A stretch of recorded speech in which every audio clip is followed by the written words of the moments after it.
Hello, everyone. Glad y'all can join us tonight. We're going to be talking about some fingerprints, DNA, bullets, Richard Allen, and all of that as we move forward in this case. But as always, a little housekeeping as we present the case, and everyone's in chat. Respect the mods, respect each other. If you have any information related to this case, notify law enforcement, use tip line, contact whoever's necessary to get that information to the appropriate authorities. And now we'll get into oh yes, on the for the mods, Nightbot's going to be on automatic again tonight, and so we appreciate Jennifer that. And Molly Jennifer and Molly and will not be there. They won't be with us tonight. So if y'all see anybody or needs to be taken care of out there, mods, take care of it. But we appreciate all y'all for helping us. Okay, Nightbot has started. No prompts. All right, so Nightbot's going. All right, so let's go ahead and get started on the presentation. You got it, baby. Oh no, I got it. Let's see if I can add it. Oh yeah, perfect. There you go. Always, a little introduction, brief bio. This is Mrs. Steve, and I'm Steve. I'm retired law enforcement, 20 years of service. Started off working in the jail, worked road, went into investigations, had all different types of training across the board in law enforcement, from SWAT all the way becoming a state certified crime scene technician. Tom 10. Hope everyone is having a beautiful Saturday. It's raining right now, but yes, I hope everybody's enjoying their weekend, and stay safe out there. If the weather's bad, I think there's some storms across the U.S. that needs to be looked at. But appreciate your contribution and your support, Tom. It means a lot to us. But after receiving my state certified certification as a crime scene tech, it helped my investigative career immensely. And I've worked all different types of cases, from simple thefts, burglaries, up to homicide. And then I retired and found the web sleuth world and true crime, and decided I wanted to become an ambassador for law enforcement to the best I can. And so that everybody can have an understanding of how law enforcement looks at certain things, or at least how I looked at things. And so that we can have a great impact as we move forward. And hopefully that with all the cases out there, especially cold cases with children and other cases, that we all can work together and have an impact across the country with that. All right. So tonight we'll get to talk about some ammo, unspent. And the reason we'll be talking a lot about ammo and unspent rounds is because of what the law enforcement had discovered at the crime scene of where Libby and Abby were murdered. And when you look at that crime scene, and it's so limited of what we have there, that once they arrested Richard Allen and they revealed that between the bodies, or near the bodies, was located a unspent round that came from that has been identified as coming from a gun that is owned by Richard Allen, which is huge. And they say they've linked this by the certain tool marks that are on the shell casing itself that was caused by Richard Allen's firearm. Another new area of support that, regardless if that stands up in court, there's always been reported, and law enforcement has noted, that there was a partial fingerprint found. The greatest supporting evidence we could hope for is if that partial fingerprint that is found came from that bullet. And if that partial fingerprint matches Richard Allen's fingerprint, then the significance of that find is multiplied to whatever number you want it to be multiplied. Then we also have to look at that bullet. Is that where the touch DNA came from? And because there's so many different aspects of that one bullet and how it could be tested, analyzed, evidence gathered from it, and sent to the labs, and what that information will bring back. And that's the importance of that one bullet. Now, if it's from different things or other than the bullet, then of course it won't be as supporting and we'll just have to rely upon the tool marks caused by the firearm itself, that Sig Sauer P226. But anyway, like I said, I did some research and I looked at for the DNA testing on cases and cartridges. And as this is from the DOJ, Department of Justice, and some of their books and articles in there, that there's a lot of different factors, and that there's typically on casings and cartridges a low amount of DNA recovered, which is exactly what we have heard rumored, that the DNA is limited. And is it due to that it was recovered from a shell casing? And as you can see here, it says a method was optimized where interpretable DNA results were obtained for 26.1% of the total number of forensics. So 1/4 of processing bullets are you able to get a limited amount of DNA. So, and is that the case? And I'm hoping that partial print, while it may not be with the DNA of this supporting evidence of standing alone DNA, but if that DNA doesn't eliminate, but includes Richard Allen's DNA profile, and then you have a gun that is has those markings, those tool marks, then we start narrowing that scope and putting all the darts on the target board towards this one individual, and it's more supporting evidence, and that's when you start one layer upon another layer. And once again, though, if the fingerprint came off of that, so we'll have to be looking at all this secondary types of evidence and transfers that could have occurred on this one bullet. And I'm hoping that's exactly where everything is supporting, and it's not from different areas of the crime scene. I believe it would have the most significant if each of these things are combined on this one piece of evidence. And it would, like I say, it would be huge. And then we have, like I said, we're also talking about the latent fingerprints that are developed on fire cartridges and also unfired. But when a gun is fired, there's a lot of things that go on within those chambers: the temperatures, the heat, the pressures, the work of the action as the gun recoils and the slide comes backwards, and it's fitted to that chamber due to the expanding gases. And there's a lot of things that happen to a lot of latent fingerprint data that you could get from a unfired, unspent round, or unfired round, spent round, versus a unspent round that hasn't been fired, which would, as far as fingerprints, would be easier to process and have a higher degree of reliability. And fingerprints that are deposited on cartridges prior to or while loading a weapon are likely to be destroyed by those extreme temperatures and abrasive forces. And that's exactly what I'm talking about. But the thing that we're looking at, and I have a magazine here. Don't have a gun in the room, but I do have a magazine here. And when these magazines are loaded, a cartridge, an unspent round, is taken from a box of ammo. And the finger, as you touch a bullet and move it to the magazine to load it into these semi-automatic pistols, such as the Sig Sauer P226, that whenever you insert this round, you stick it in the magazine and your thumb pushes it back. So all these guns, and that's repetitive, that for the 14 rounds that this magazine holds, or 13 rounds for this specific magazine, that you would do that process every time, that you would put pressures on this magazine and this thumb would be contacting the top of this shell.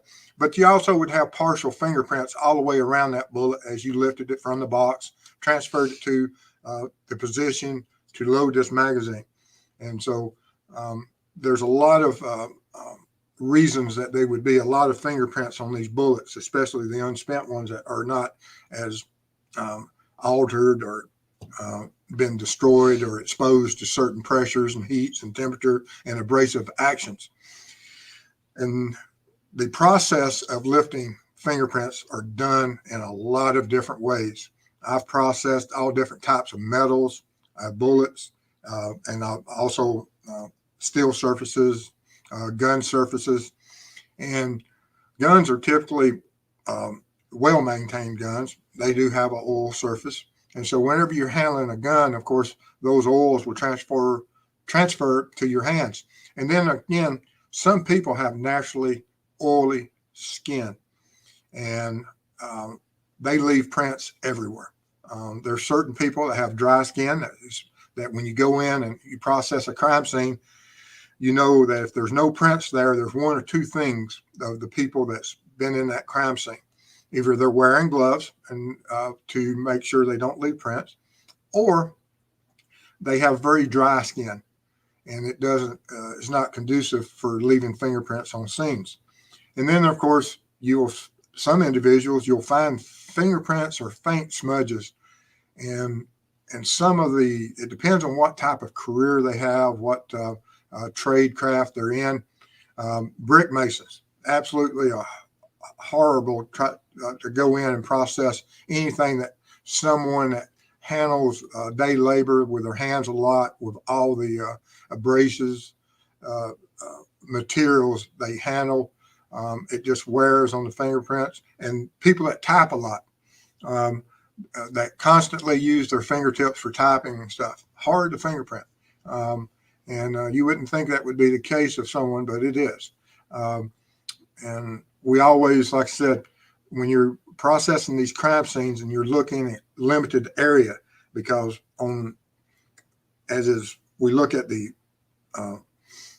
Delphi murders of Libby and Abby, we have this one bullet, and it has, you're not talking about a big piece of metal. You're talking about a bullet, 40 caliber in this instance, so that's less than a half inch, that you would have a fingerprint of one finger possibly on that one bullet at any one moment of exposure.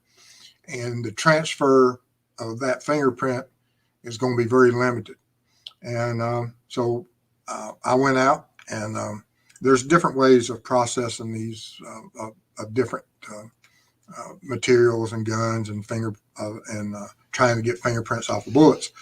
Some people use, of course, the Sino, which is the super glue.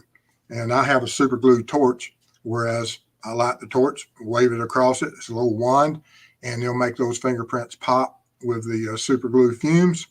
I'm not real good at pronouncing all these scientific multiple syllable words. You want to try your? No. Okay. So Mrs. Steve doesn't want to try that. Wait a minute. Cyanoacrylate. That's pretty close. Okay. But once you even do it with super glue fumes, because super glue is a lot easier for me to say. And then, of course, there's different processes you can do. You can use gun blue, fluorescent dye. You can use powders. Come back over. The process I use today, I'll be showing you in a few minutes of loading the magazine, knocking the shells out, processing them, and doing a fingerprint lift. And I'll show you the fingerprint I lifted off of a bullet out of the P226 magazine from earlier today, and prepped it for this show. And we'll be going in the future of actually doing a live where I'll do it on screen, so you'll be able to see exactly the process, and so that you'll have an understanding. Because, like I said, sometimes it's very easy to obtain fingerprints, and sometimes it can be hectic. And bullets aren't easy to work with. They're very small and hard to hold, and anything that you have to be very careful in the handling of a bullet, especially if it's going to another part of the lab, such as it's going to be going to see if there's any tool marks. So you can't secure this bullet in a vise to process it. Now, throat. But you have to process it in a certain easy process, so that when you send it to the other part of the lab, it doesn't interfere with any of their processes. And they now have fingerprint powders and things that are DNA sensitive that won't introduce or won't harm DNA, which is great. I didn't even know such an animal existed back in the day. We didn't even know DNA existed, so it was really never much of a concern. There was some type of noise there. I don't know what that was. But anyway, these, I loaded the P226 magazine today with 5 rounds.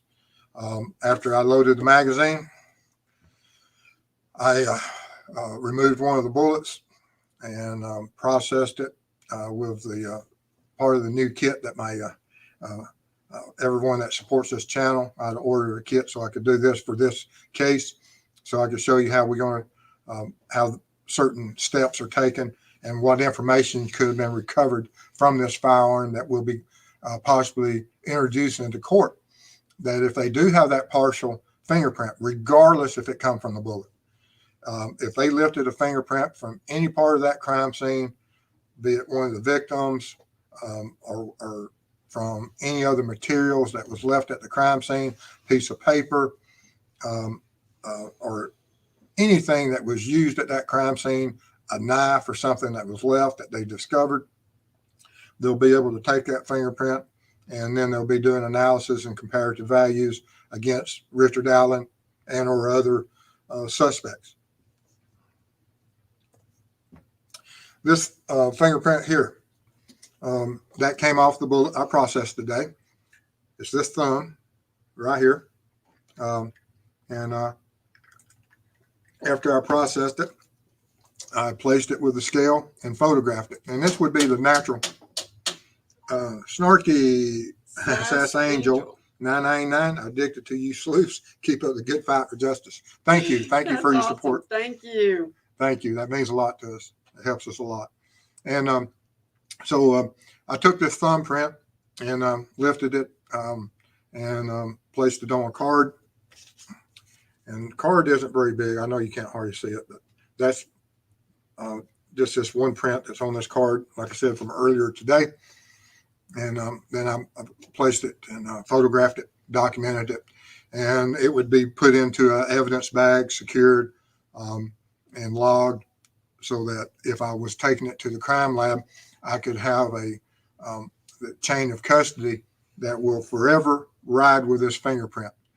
That I took the bullet, which has a chain of custody on it, took it to a location where I could process it for a fingerprint, processed it. Then the bullet goes back into its evidence bag again, is reintroduced, and a chain of custody is reestablished for it. And now we have to establish a chain of custody for this secondary evidence that we recovered from this bullet, which is this fingerprint. So there's a lot of stuff when you process evidence other than just that this is a bullet. That bullet can be processed, like I said, for the DNA. It can be processed for the fingerprints. It can be processed for the tool marks. And that opens up and enlarges the importance of what one shell casing could mean to this case. This next one is that same fingerprint. I blew up a certain portion of it, and each of the arrows are pointing to certain things. And then on the left side are common terms that are used when we identify fingerprints. Not all of these terms are in this fingerprint of mine on this one. Sorry. Oh, okay. But you have your ridge endings, you have bifurcations, you have dots, short ridges, enclosures, islands, and all of these things mean that when the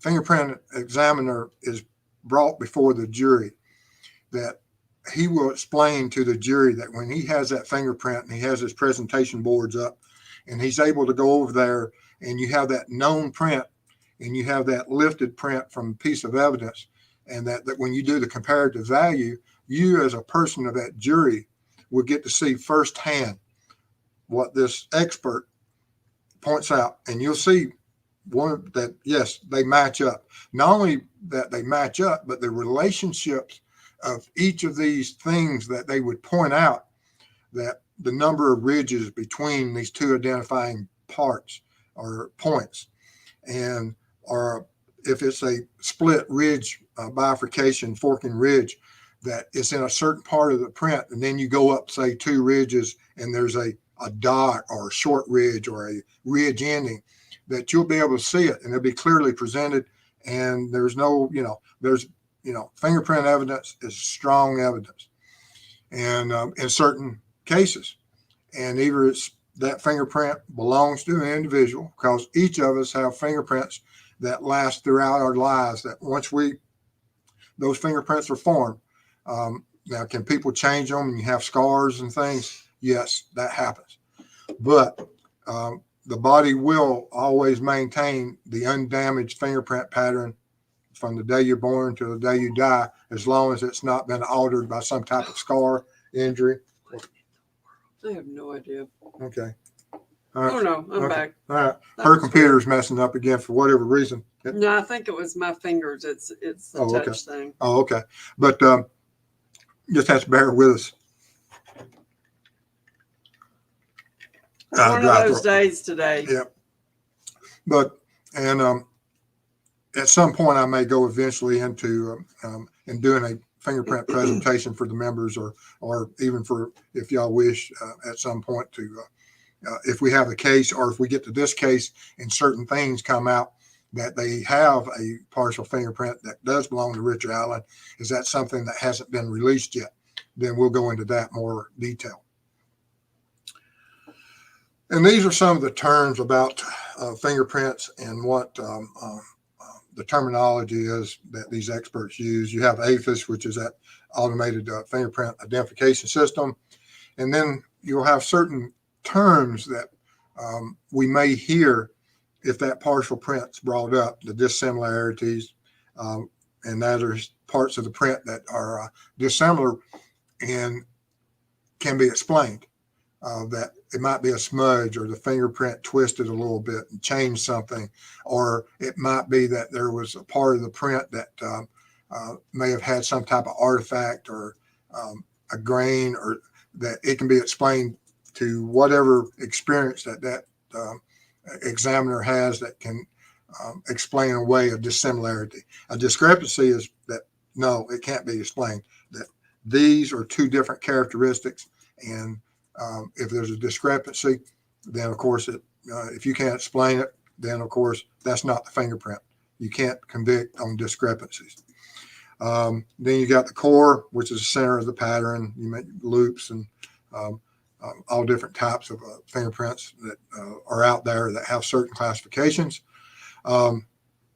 Individualization, one print as its source versus the known print, and that belongs to one individual. And you got class 1, class 2, class 3, which is just different ridge flows, paths, and detail concerning individual ridges. And then what everybody does as far as the acronym for analysis, comparison, evaluation, verification. And the importance, you would think, about a fingerprint, that you would need a certain amount of value. And there is a lot of information contained in a fingerprint, far more than, when I first heard the number of characteristics that can be in just one little fingerprint. And it depends on the type of fingerprint. Now, when we first started learning about fingerprints, we didn't know about DNA, and that from that fingerprint you can get DNA, and we didn't know that early on. We've since have learned that you can, because of certain things of the body, skin cells and oils and other characteristics and elements that we have in our DNA, and that can be analyzed now. But as far as points and identifying characteristics, and as part of the DOJ's articles, they talk about, they can be as many as 150 ridge characteristics in the average fingerprints. So there's 150 points in the average finger that on any individual. So just on one hand, you're looking at the possibility of 750 characteristics that might be left as seen or on a bullet in this case, and they have to run and be identifiable in the whole classification of that. You can't say, well, there's just a ridge ending here and that's it. It takes that the whole value of the fingerprint, everything has to match. It's just like looking at this picture and this picture, and for the two pictures are mirror images of each other, then that's your fingerprint. If they're not mirror images of each other, then it's not your fingerprint. And that's very basic, but that's basically how it works. And then you always are asked how many points has to be to establish identification of a suspect from a known fingerprint. While there may be 150 ridge characteristics, does that again, I hear that sound, that there is no standard number required. Most of the times that when we were going through it, they wanted you to have as many identifying characteristics as you can. Like if you look at this one fingerprint here, I just went through the fingerprint, and you got to be mindful that this fingerprint is less than probably about a half, 3/4 of an inch wide that's on this bullet, and or half inch to 3/4 of an inch wide. And so it's very limited at how many characteristics could be, because when you roll a thumbprint out, you're looking at a thumbprint that's an inch and a half across a known surface index card, so that you can do your comparison or your identification fingerprint card that has the full ridge value from edge to edge, because you'll rotate that finger all the way across, and that way you get all the characteristics from almost thumbnail, one edge of the thumbnail all the way over to the other edge, and then you have the full characteristic profile of that finger on a really good fingerprint roll. But you're looking for one part of that fingerprint, which on a bullet is just 1/3 of that. And so from that 1/3, if that's all they have, if that is the partial, you're not going to have that 150 average. You may only have, like on this one print here, I know you can look at it and say, well, there's 7 points. There's probably another, 5 or 6 in there that's identifiable if you really look hard and studied hard, but maybe not. I really didn't pay much attention to it. I just went through it real quick and threw some arrows on there. But that doesn't mean that the print that they lifted off that bullet has this. It could have far less. They may only be, when they say that partial fingerprint, it may have 4 points of that are identifiable, or characteristics that can be identified to another individual. We just don't know yet, but we may find that out in the trial very soon. Anyway, just wanted to get all that out about the fingerprint and the DNA, and along with the tool marks on this bullet, and is it Richard Allen's. And the best thing for this case, and that if it is, and he is the one responsible, if his fingerprint is on that bullet, it's extremely supporting of what where this case is going to go, because then it takes away the argument about, well, the tool marks is junk science, or it's not science. And now we go to something that's been known that is that partial fingerprint, and then also with that DNA. But if you have any information about this case, notify law enforcement, district attorney, defense attorney, get the information to the person so that we can have justice for Libby and Abby. And then we'll get started on the presentation or questions here.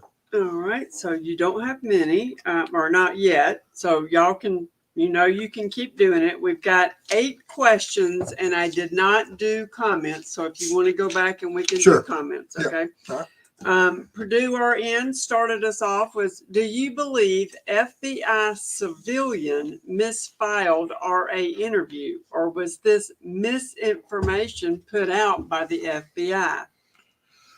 I don't know. That is a great question. But regardless, it was missed or dropped by somebody. And also by the officer, why didn't at some point it click with them? Um, and why was it overlooked? Could it have just been solely the FBI part of it? Now they're going to be pointing fingers. Could have been. I have no idea. That is a great question, and it's something that that will haunt the case, because I believe there would have been far more evidence discoverable 5.5 years ago, that if Richard Allen is the one responsible for this case, and if they took that lead from day one and went and executed that search warrant and they knew they had a bullet, what would they have found at the residence at that time? And we'll never know. And they may have a treasure trove now of evidence against them that they received and recovered now. But if they had went early, what would have been the value and how much evidence would have been discovered 5.5 years ago? We just don't know. All right, the Rockaways. I have always heard that CSI recovered a print from one of the girls, and that print was handed off to an officer and subsequently lost. Oh, that is a comment. That's not a question. Well, no, yeah, I mean, yeah. What do I know? Comments, questions, yeah, that's close enough. And I hope that's not the case. Hopefully that's just part of the rumor, and hopefully and like I said, it's extremely hard to get fingerprints from skin. It can be done, and there's a certain process for it, and it has to be done within a certain time period. It's not an easy process. I've never attempted to take a fingerprint off of a deceased person, and read about it, watched training films on it, but never participated in attempting to try to. Now they do that up in Tennessee, I'm sure. Okay, now Olivia asked, what Ford Focus? And I don't know if I missed something prior to that. Do you know anything about a Ford Focus? I think they're talking the vehicles. I think somebody in Richard Allen's family at one point owned a Ford Focus, and one of the descriptions of the vehicle leaving the scene was a Ford Focus or something. Possibly. Okay. That's one of the vehicles. Okay. And I'm putting Tom's comment up there because it's my comment as well. Okay. Tom N. I can't believe this guy kept the gun and whatever else will come out in discovery. It is. And we owe that to that if he had known that bullet was there, and would he have destroyed the gun? And this was something that will prove beneficial in the end. That if they had let out that bullet had been recovered, at what point would he have thrown it away? Or did he just not realize that the tool marks on a bullet, and he may have realized that, oh, I lost a bullet, but I didn't shoot it, so they'll never figure out whose it is. We just don't know. We'll be seeing what the defense attorney brings up in court of why that bullet was there, what information they have on it, and why he kept the gun. Is he of that mental type of personality that believes that he's smarter and, certain individuals, and if he meets a certain profile, such as BTK or Ted Bundy, and he's narcissistic, of course, he's looking at that he's smarter and brighter, and he can think the police. Is that the case with him? We don't know yet. We don't know. I don't know anything about him. I don't know anything about his psychological evaluation, and we'll probably find out some about that, because they will be arguing about certain aspects of that, and he, if he tries to do certain pleas, they'll have evaluations for that. And Dave, if the rumor is true and he cocked the gun on the bridge, then he must have done it again at CS. At the crime scene. Yes, either that or during a struggle it happened. But it could have been either or during the struggle, if he had any ammo on him that was in a pocket, and he was fighting, and he had some loose ammo in a pocket that had been cycled through that gun on a previous occasion. I have ammo boxes and everywhere, yes, of ammo that I've cycled through that I haven't fired, that I just rotate ammo out. And as I clean guns, shoot guns, practice with them. And so I have some ammo that probably hadn't been in a gun in 2 or 3 years that has chamber characteristics, tool marks from different types of guns, probably from multiple guns, because I own certain guns of same calibers of different models. And that would be a nightmare for them to process, because they would never figure out about all the characteristics of the different chambers from different tool marks of different manufacturers. All right, and this is from Todd. 2019 press conference. DC asked person who parked at CPS building to come forward. RA did not, obviously, because by then BG video is public. RA wasn't going to remind LE he was there in blue jacket and jeans. Yes, and of course, what his defense attorneys will claim is that, well, he didn't know it was CPS he was looking at. He said that he parked at the old Farm Bureau building. And now that's not saying that CPS and old Farm building ain't the same, but at some point, and the prosecution and everyone will bring up that in all the news coverage, and if you ever watch the news, you know exactly what building they're talking about, because it was on every channel day after day after day of looking at a vehicle that was parked at this building. And if that's the building where Richard Allen was parked at, he would have realized it at some point. So there's some arguments both ways, and they'll be made both ways.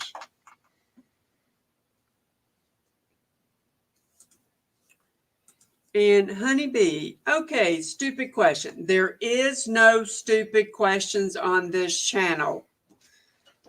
Is cocking a gun the same for pistols and revolvers? Somehow I thought revolvers were different. They are different. Revolver, of course, has a cylinder in it that rotates, hence revolvers. And semi-automatic pistols have magazines which load one round every time the slide is and the gun is cycled. It puts one round into the chamber.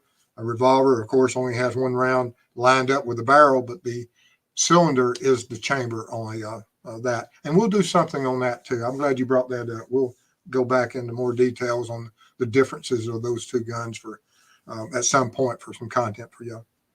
They have to be recorded, because I found out that we can't handle guns in live presentations. That's it. All right. And Ann, thanks, Mr. Steve. Awesome demo about fingerprints on bullet. How ironic, there's greater likelihood of print surviving on unspent rather than spent bullet. Perps always leave behind more than they think. They absolutely do. And that's for you to be a criminal. Of course, we're not dealing with someone that is has the mentality of making great life choices. But what's that you say about choices? Life is all about choices. That's it. I hear that about 20 times a day. At least. Yes. Yeah. Every time I come in, I tell her, you won't believe this. She says, life's about choices. So I hear that all the time. But is it not true? It is true. Yeah. Okay. Ask Baby I don't know Steve. why I even come in and say, you won't believe this. Ask Baby Steve. She knows it too. Baby Steve knows it too. That's her favorite saying. All right. And that's it. That's interesting. I can't see how he would avoid having his prints on it if he loaded it, unless he wore gloves. That would mean planning. It would be. And I think I said that too. And is that possible? Yes. But then again, like I said, some people leave excellent fingerprints on a lot of different surfaces. Some people don't. I'm one of those people that if I touch anything, I'll leave fingerprints. But people that have dry skin, it's extremely hard to lift prints on things they've handled. And somebody has a dog named Tiny that weighs 80 pounds. Oh, I used to work with a I deputy. would love Tiny. Yeah, I worked with a deputy named Tiny. He weighs about 375. There you go. And Pigeon Mike is asking, Baby Steve, that's our daughter. Yeah. Yeah. She was jealous of me being Mrs. Steve, so she asked to be Baby Steve. So we got to get a coffee cup now, Baby Steve. Yes. Yes, yes, yes.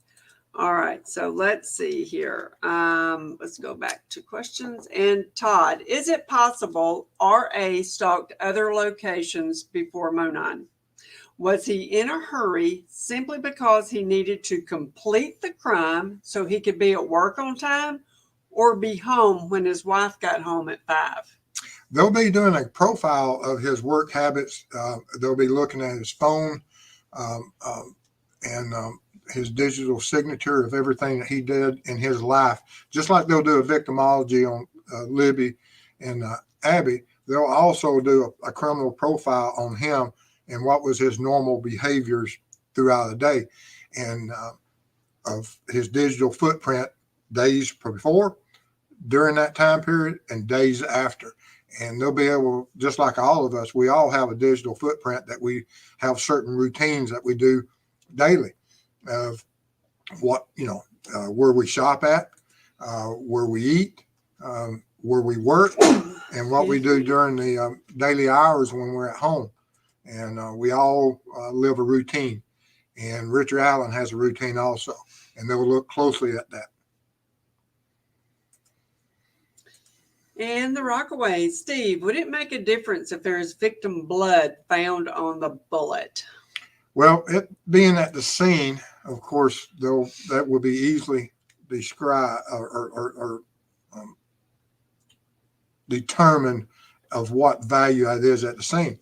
But if they find DNA of the victims on his gun, they will take that gun apart and try to find surfaces. Whereas if the gun was exposed to those biological fluids of Libby and Abby, and is there any DNA on any part of that gun that's protected inside the grips or inside the slide or inside the magazine well, and they'll look at that and they will try to find, and if you find their DNA anywhere on that weapon or within any part of that weapon, once again, the weight of that evidence is huge.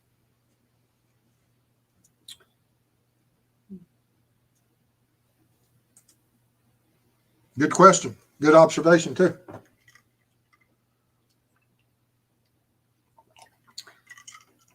Okay, hold on 1 second.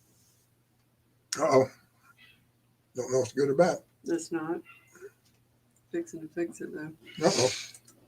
Mama Bear's on the hunt. All right, and Ann, I wonder if accused had to provide fingerprints as part of getting registered as a pharmacy tech.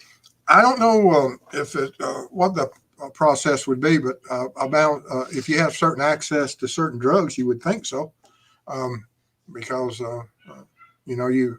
certain people can't be around certain things, and so I don't know if that's part of that certification for that state or not.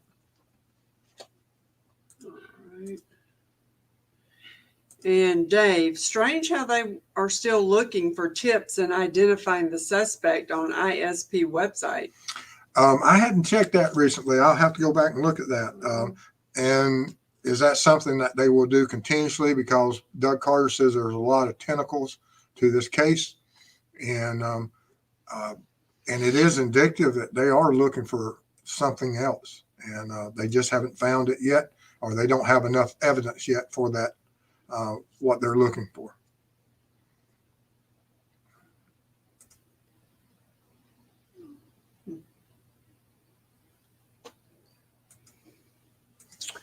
And Dog Defender, I have to read this. This is so sweet. This is such an amazing channel. I love the integrity shown, the knowledge shared, and absolutely no BS tolerated. Thank you. So refreshing. Mrs. Steve, you are the best partner any LE professional could have. Oh, yes. Yes. She's over security. Yeah. Thank you so much. That was Thank you. very, very kind. All Appreciate right, it. the Rockaways. How did he not leave fingerprints on the victim clothing that was discarded in the river? Clothing isn't very, now, DNA is a different story, but fingerprints on clothing due to the fabric weave and things is not very conducive to being able to lift any prints. Now, if it's a certain vinyls or plastic coats, clothing, or materials, shoes, and things, you may be able to, but from the actual fabric weave, clothing isn't real good. All right, keep talking. Okay. And Thank you, Michelle. She fixed my troll. okay. All Bye bye, troll. Bye bye. Bye bye. See you later. Thanks. Thanks for playing. Let's see here. What kind of life do you have to exist and have that you would go out and try to have your 2 cents said, or try to make a point on when we're discussing something that justice for the murder of 2 innocent children? Just don't understand that mentality. Makes no sense. We might have issues. You think? Yeah. All right, let's see here. All right, so I'm at Perpetuity 846. All right, and Anne, a fingerprint on a bullet would be great, especially since Perp may thought by wearing gloves, just guessing here, maybe even hospital gloves, he was protecting against possibility of prints. Yeah, I mean, it's possible. Anything is possible. We just don't know of what his mentality was and how well organized he was. Even the best organized individuals make mistakes. And we have to hope that we have a lot of mistakes. Oh, Laura. Uh-oh. What happened? You two are a model of a great partnership. Will you tell your story of how you met one day and how you balance each other out? Blind date. That is it. Yep, blind date. That is it. She worked with a friend and I worked with a friend that were married, and they said, y'all have got to meet each other. And we did. And there you go. There you go. Short story. Okay. And Mindy, could the FBI really have not been able to get the footage from the Marathon gas station, in your opinion? Seems they'd have the best equipment on earth to retrieve that information. Well, it depends on what type of recycle equipment that the station had. And I'm talking about recycle is that some of these security systems over the years, they run on a time frame that if that it recopies over old data.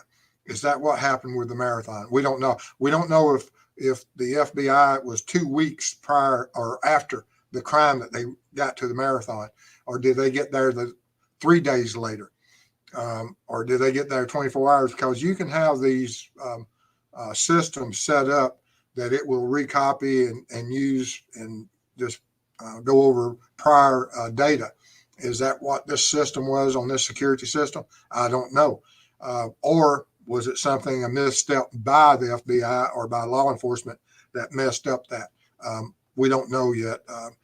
At some point, that will come to light.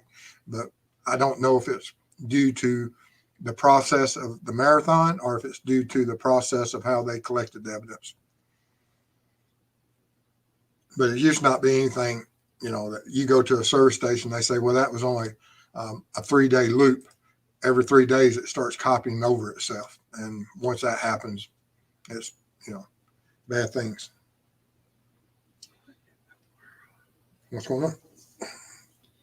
Just crap tonight. I mean, it's just. Oh, yeah. Olivia, too. At Mrs. Steve, do you and Steve ever argue? We'll tell you about the arguments we have. Most of the arguments we've ever had in our lives was over. I would be out shooting at something, and she'd come out and yell, "What are you shooting at?" And I'd look, and she didn't have a gun, and I'd ask her, "Why are you coming to a gunfight without a gun?"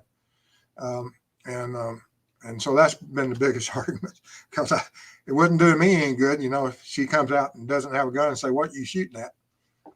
That's about the biggest arguments we ever Well, had. no, well, the worst one was when you were hunting deer from my foyer. Oh, yeah, yeah. Yeah. Safety note to people out there that married: if you're going to shoot a deer at daylight, wake the wife up before you shoot one out the front door with it down the hallway.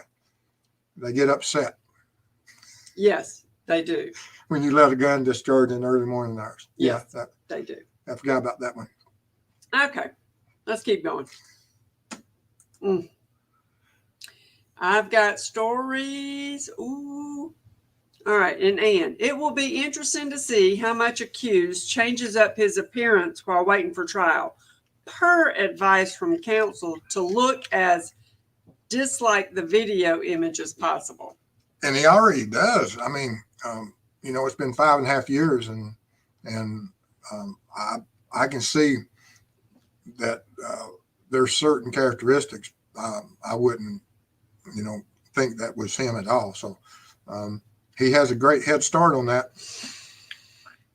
All right, and Honeybee. So if family heard a gun being cocked on the video, maybe 2 guns involved, maybe just terminology? It's just terminology. Cocking the gun, working the slide, working the cycle, or thumb cocking. We don't know what noise that they heard about these guns whenever you operate or cycle, or there's so many different metallic noises made by these guns. And actually, I'll create a video on that of all the functions from the cycling of a firearm, so that you'll be able to hear that. So you'll have an understanding of what that means. Buzza, inside your house? Yes. Inside my house, laying in my foyer on his belly with a gun pointed across the field. Mm-hmm. Yes. It seemed like a good idea at the time. Yes. Nope. Was not. No. I mean, we'd only been married at that time 25 years. Mm-hmm. Yes. Maybe long. No, maybe not. Maybe about 20. I don't know. It's been a few years. Okay. Missed siren. Question. How confident are you at this moment that this is the guy? Absolutely. We have a probable cause warrant, and I don't believe law enforcement would have went to this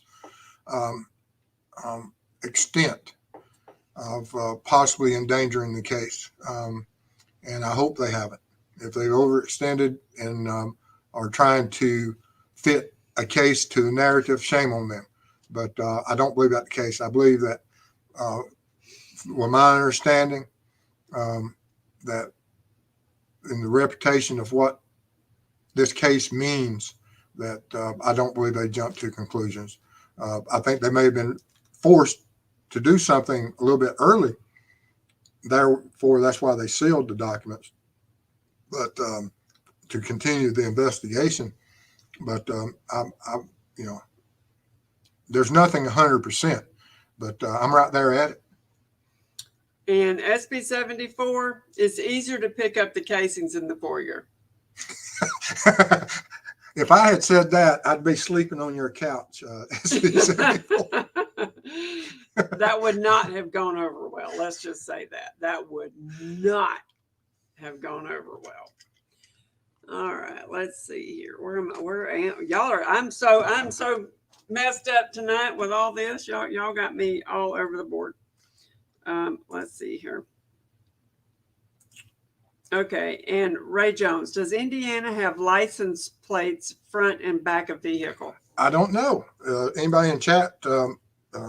Maybe Purdue RN can tell us that. I don't know. Okay, and Sheila Jones, since Indiana requires fingerprints with a gun permit, wouldn't his fingerprints in the system and Ellie have them? I don't know if they just require what type of prints they have and on the background, and I don't know what their process up there is. And did they only run on the APHIS system as far as against criminals versus against the whole population. I don't know how their APHIS system is set up there, or how the FBI system is set up. And John, if he did not plan to shoot the gun, he probably didn't wear gloves to load it. That's reasonable. That's what we're hoping. Yeah, I'm hoping that he loaded it a long time before and it was there. And Fuzz, hold on. And Fuzza, I wonder if he tossed her clothes into the river because he thought it would wash off DNA. Plus, I'm sure he was in a hurry. That could be absolutely, absolutely possible. And Anne, the idea of the accused just taking a random stroll around a relatively small park on a gray Monday afternoon all by himself is, shall we say, quite implausible. Yes, and like I said, they're going to be doing a profile on him. They'll understand what his daily habits and motions and movements were routinely and what stands out. Ray Jones, does anyone think KK sold RA the Anthony Shots account password or a device already loaded with the account on it? That theory's been out there. Yes, there's somebody out there absolutely agrees with you 100%, and then it'll be across the board. Is it, I personally think there is going to be some type of connection to that account at some point. If not, it will surprise me. All right. And there are no front plates in Indiana. Okay. All right. Thanks for that. Thank you. And Honeybee, have had hard time believing that RA committed this crime after being seen, but maybe there were other things in play where he committed to do it, where he was committed to do it. Yes. Was that part of his fantasy? And because if he is the individual responsible for this, after he committed it, he went back to his job. He lived in his community for 5.5 years with the knowledge of what was going on, and sat there and looked at all the wanted posters. Because when we were up there the week before he was arrested, the wanted posters are in the restaurants. They're everywhere. And it was the biggest thing that, has occurred. You can listen to Ives, you can listen to the community speak. And it was absolutely something that was such a tragedy to happen to this community. And he lived in that community in plain sight. Polly, did you get the deer? Yes, he did. I don't know what I keep hearing either. Is that you? I don't know. It may be my computer running out of battery. Are you plugged into it? Yeah, I'm plugged. We don't know what's going on. Yeah. All right, let's see here. And yes, he did get the deer. Oh, yeah. Yeah. Oh, yeah. Yeah. And Anne, so beautiful that accused placed himself at the scene in the exact time frame of the crime, including where he parked his car. No kidding. Absolutely. No kidding. All right.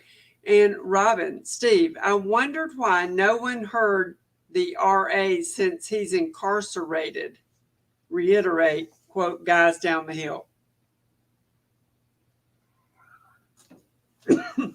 Yes. Yeah. What does that mean? And has he, everyone has a right to say certain things. Has he been requested to ask and say that again? That will be requested. I don't know if he'll participate. I don't know if his attorneys allow him to say it again. And Todd, I have seen documentaries about plants and plant material being transferred to a crime scene. Are you familiar with this possibility? Yes. You whatever your environment is, it goes with you daily.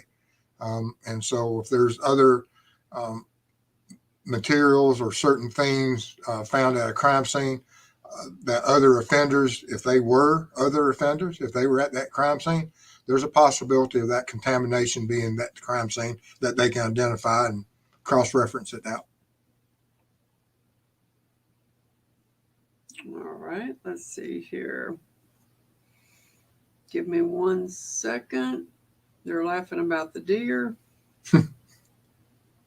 The foyer is a warm deer stand. It is. Yes. And I tried to explain that. Let's see here. But we negotiated a deal. I wouldn't do that anymore. Yeah. Didn't take much of a negotiation. I won that one. Yeah. All right. John, maybe FBI isn't telling the truth about losing the security video. Would they do that? LOL. If they did, and they have, there's no reason that they have to tell the public at large the truth. But at discovery, the truth will be told, and it will be known what they have, because everything that the prosecution has will be released to the defense, good and bad, and because their defense is entitled to everything, and they'll get everything.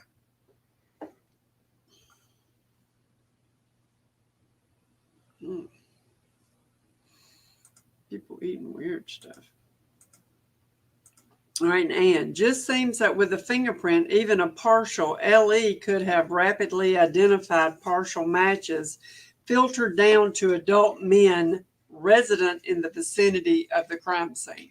And like I said, we don't know what part of the print. We don't know if it was as good as what I lifted today. It could be of a worse quality. It could be smaller. It could have limited points or characteristics of that print that are unidentifiable, that doesn't give it a scale to be measured against. We just don't know what that partial was, although I think it was Leslie that mentioned it in one of his interviews, that they have a partial along with some DNA. And so we just don't know how much information was in that partial.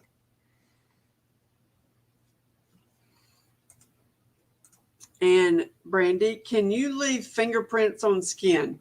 Yes, it is a limited time frame that they've been able to develop fingerprints away off of skin. There's a special process, but there is a time frame on it due to what starts occurring with the human body. Oh, this is a good one. And Lisa Woody, also Mrs. Steve, heard you got kind of mad about him wanting to cross the bridge. I did. It wasn't really an argument. All I did was make a statement. Yeah. I'm too old. It didn't take me long to make that statement.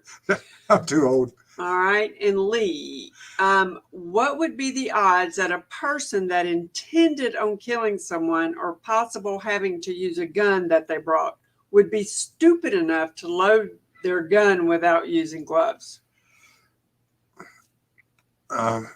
It happens all the time. Fingerprints have been recovered off of bullets since they started processing bullets. So it happens all the time.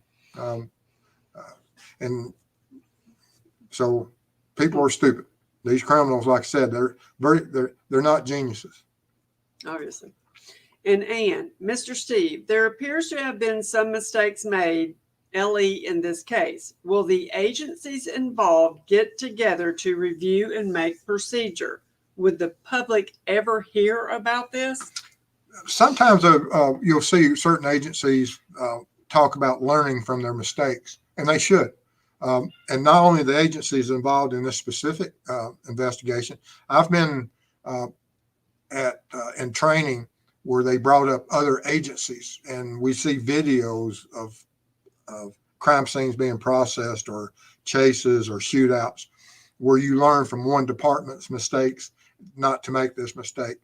So it is common that law enforcement discusses mistakes that are made and how to improve the system, which is what you should do.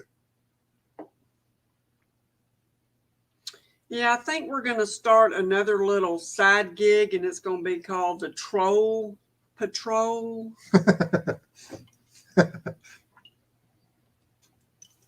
Oh, man. Oh, my gosh. I'm sorry, guys, but I do appreciate y'all getting rid of them. Oh yeah, send them I on would the have been way. extremely busy tonight. There's plenty of channels out there where they'll be appreciated. All right. And Miss Siren, did any of the witnesses mention gloves? Not that I know of. They talked about hands in pockets and things, but not that I know of have I heard anything about gloves. Oh, Todd. I am going to say this, but it's because I try to be fair. Does that include all plant material? For instance, a Buckeye, go Ohio State. Don't tell Mrs. T. Yeah, and when you talk about plant material, are you talking about? I don't know if you're talking about plants, as in vegetation, or if you're talking about a plant of where you manufacture something. I think it's going to be the vegetation plant. Okay. Yes. There are certain DNA characteristics from plants that can be transferred from one environment to another, especially if you work in greenhouses or certain plants in the home and stuff. But all living things have a DNA profile.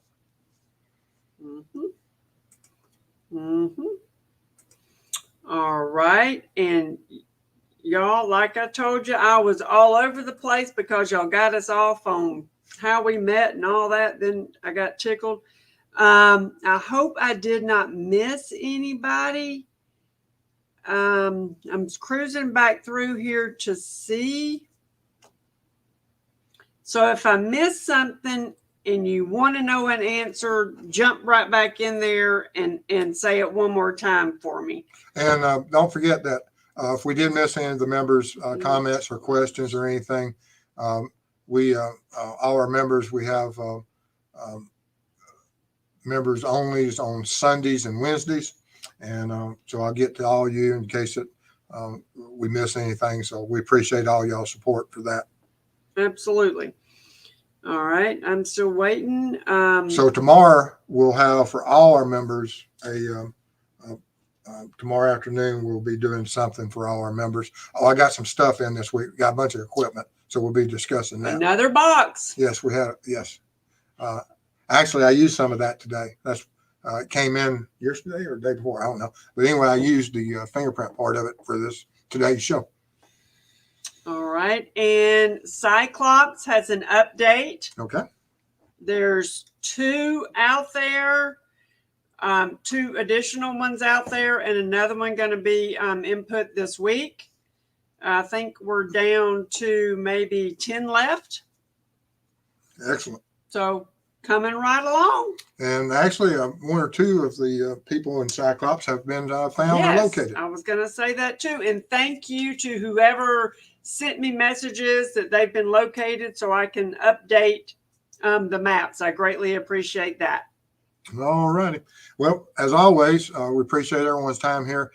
If anyone has any information about the case, once again, for justice for Libby and Abby, make sure the proper authorities has that information. And as we proceed forward, like I said, we appreciate all the viewers. If you like the video, share it with someone, and we appreciate it. Honeybee, yay, equipment. Thank you so much. Yes, yes. Oh, we got one more question. All right. One more question. Hang tight. Mary Miller, how far back can they check on his phone or the towers to check where the phone traveled? Not only on him, but the other men they have looked into. Well, at the time, I said that they had collected all this data. So even at that point, they'd already collected the historical digital footprints from that cell tower. And now that they have a focused person, such as Richard Allen and his digital footprint, that they'll go back and try to see. But,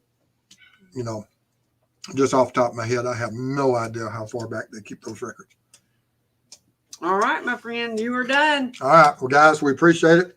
I'll be doing a trip back up north in January, and I'm going to be doing a trip out west into Texas in January or February. I did make him wait till after Christmas, yes, but no argument. No argument. Yeah, that's this time of year, trying to do everything.